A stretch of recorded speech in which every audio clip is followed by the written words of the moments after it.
अब तक तो यह आरक्षण और SC/ST एक्ट का अत्याचार जुल्म हम लोग बर्दाश्त करते रहे, किंतु ये आखिरी बार इन लोगों ने हम लोगों को बवासीर की मर्ज दे दी है। बवासीर दोनों टाइम दर्द होगा। जब भी लोग पाखाना जाएंगे तो बवासीर का दर्द निश्चित होगा। 13 जनवरी 2026 को UGC एक्ट रेगुलेशन लागू कर दिया गया। इतने धीरे से उसको पास किया गया कि किसी को भनक न लगे। कष्ट इस बात का है कि भारतीय जनता पार्टी की नींव जो है रखने वाले ये ब्राह्मण ही थे, पंडित श्यामा प्रसाद मुखर्जी, पंडित दीनदयाल उपाध्याय, पंडित अटल बिहारी वाजपेयी, डॉक्टर मुरली मनोहर जोशी। किंतु तकलीफ हो रही है। किंतु बड़े दुख की बात है कि आज हमारे जंगल पर ऐसे लोगों ने कब्जा कर लिया जिनका कोई अस्तित्व ही नहीं था। नमस्कार। कहा जा रहा है कि भारत में सवर्णों की सरकार चल रही है, ऐसा तमगा लगाया जा रहा है। आज से नहीं, 2014 से जब से मोदी सरकार बनी है। लेकिन SC/ST एक्ट कानून चाहे और से कानून हो, आरक्षण पे तो हम इसलिए नहीं करेंगे क्योंकि संवैधानिक मामला है, उस पर हम टिप्पणी नहीं करेंगे। अभी एक एक्ट आ गया, 13 जनवरी को पास किया गया UGC एक्ट, जिसने तो एकदम हद ही कर दी, सवर्णों का एकदम गला ही काट दिया। ऐसा लगता है कि भारत में सवर्ण अब द्वितीय दर्जे के नागरिक बनकर जीने के लिए मजबूर हैं। बात करने के लिए हमारे पास हैं ब्राह्मण शिरोमणि पंडित राधिका प्रसाद पांडे जी। क्या कहेंगे, आपकी सरकार चल रही है? इस हमारे देश में जब से आज़ादी मिली तब से ही सवर्णों का दुर्भाग्य शुरू हुआ। सबसे पहले आरक्षण लागू किया गया जो समाज के लिए कैंसर है।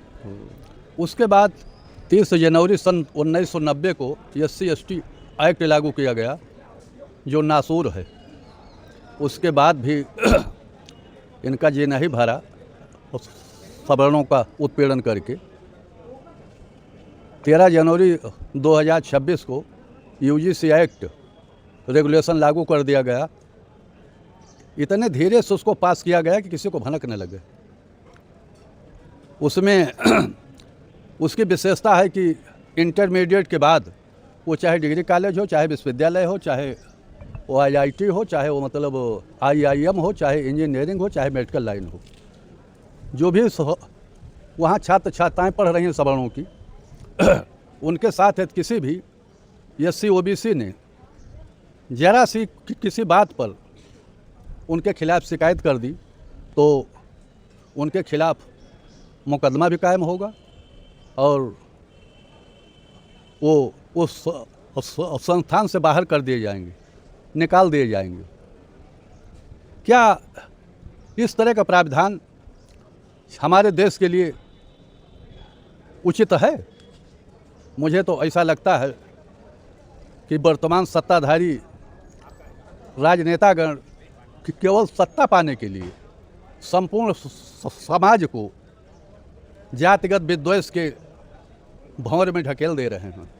यदि यह एक्ट वापस नहीं लिया गया तो इसका बड़ा विषम परिणाम होगा, जिसकी पूर्ण जिम्मेदारी हमारे देश के जो भी सवर्ण MP हैं, विधायक हैं, उच्च कोर्ट के बुद्धिजीवी हैं, अवकाश प्राप्त न्यायाधीश, IAS IPS, ये सब इसके लिए जिम्मेदार होंगे। और हमारी आने वाली आप भी तो होंगे, सरकारवा आप एक तो है, कहा तो जा रहा सवर्णों की सरकार है। और जिस वर्ग से आप आते हैं ब्राह्मण, 95% आप ही बनाए हुए हैं। अब कहीं तकलीफ हो रही है आपको? कष्ट इस बात का है कि भारतीय जनता पार्टी की नींव जो है रखने वाले ये ब्राह्मण ही थे, पंडित श्यामा प्रसाद मुखर्जी, पंडित दीनदयाल उपाध्याय, पंडित अटल बिहारी वाजपेयी, डॉक्टर मुरली मनोहर जोशी। किंतु तकलीफ हो रही है। किंतु बड़े दुख की बात है कि आज हमारे जंगल पर ऐसे लोगों ने कब्जा कर लिया जिनका कोई अस्तित्व ही नहीं था। और आज एक जानबूझ करके केवल राजनीतिक सत्ता प्राप्त करने के लिए विशेषकर ब्राह्मणों को राजनीति के निचले पायदान पर ला दिया गया है।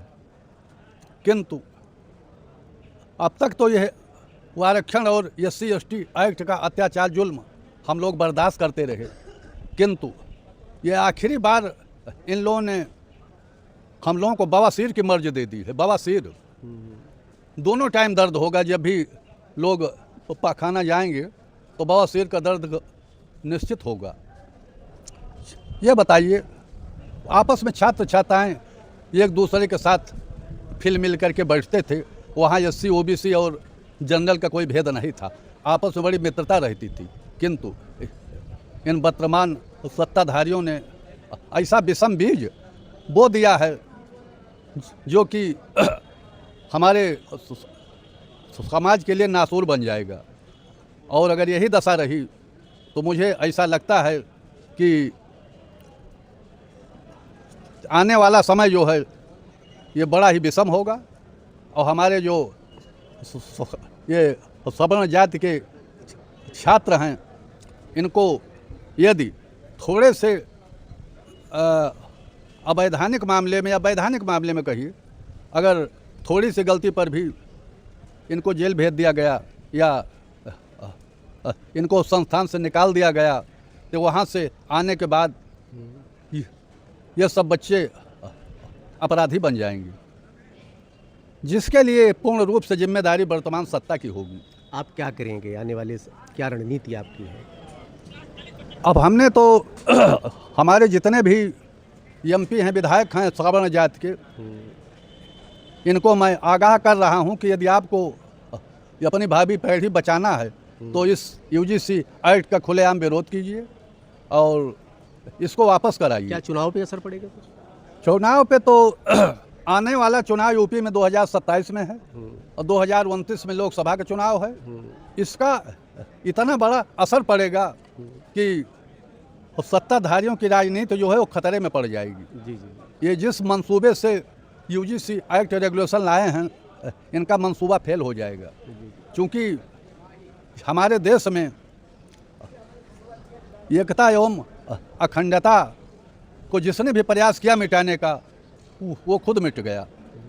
आज भी हमारे यहाँ वो चाहे SC के कोई बुजुर्ग हो, चाहे OBC का बुजुर्ग हो, हमारे वो चाहे राजा महाराजा के बच्चे हों, उनको दादा बाबा काका कह के पुकारते थे, आज भी पुकारते हैं। किंतु केवल सत्ता प्राप्त करने के लिए इन वर्तमान सत्ताधारियों ने हमारे पूरे समाज को विषम परिस्थितियों में बांट दिया है।